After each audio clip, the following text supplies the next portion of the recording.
Wala na akong gasolina, kailangan ko na mag-karga. Karga tayo. Full tank.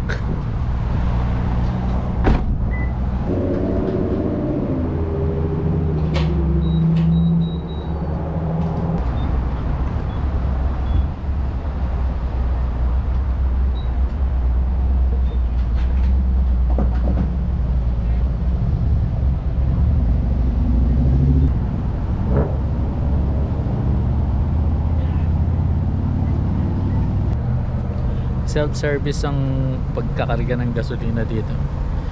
Kaya yon, dati akala ko yung mga napapanood ko sa TV, sa mga Hollywood movies, akala ko magpa-park yung sasakyan tapos magpa-pump na siya ng gasolina. Akala ko libre.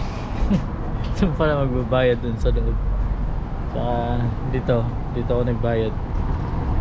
ATM card ang gamit. Ni-scan ko lang.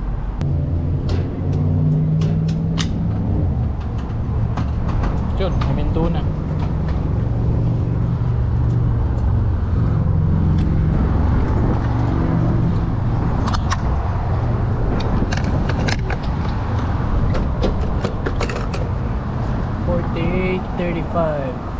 $48.35, 10 gallons ang nakarga natin.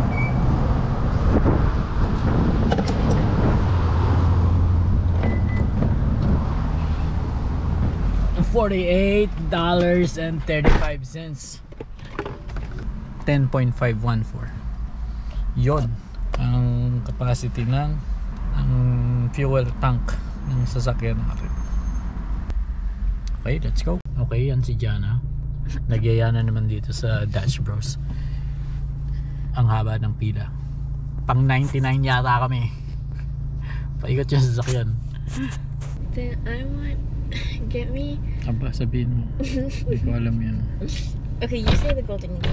Ano bang malay ko dyan? You say Golden Eagle. How's it going? Good, how are you? Pretty good. What can I get started for you guys? I'm getting 2 iced Golden Eagle. Medium size, please. Of course. Anything else for you guys? What's yours? And then could I get a strawberry green tea? What size was that? Medium. And then could I get it with the strawberries as well? The strawberry root fruit? Mm-hmm.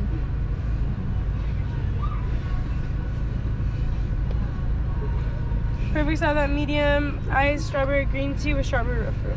And then the 2 Golden Eagles? Yes. Perfect. I can scan that out.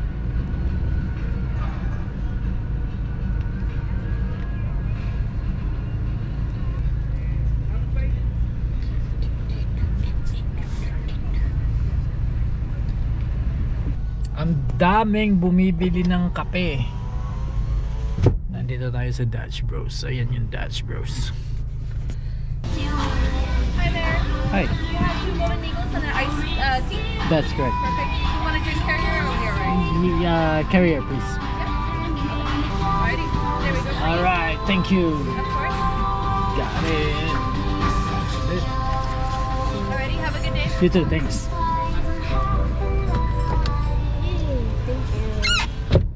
So yun na nga, nakuha na nga natin yung ating kape, Patay na naman, nagbayad na naman tayo. Abono na naman ako. Ang haba nung pila ng mga sasakyan. Buti na lang nagpagas na ako bago kami bumili ng kape. Kung hindi, ubos ang gasolina. At yun, uwi na tayo.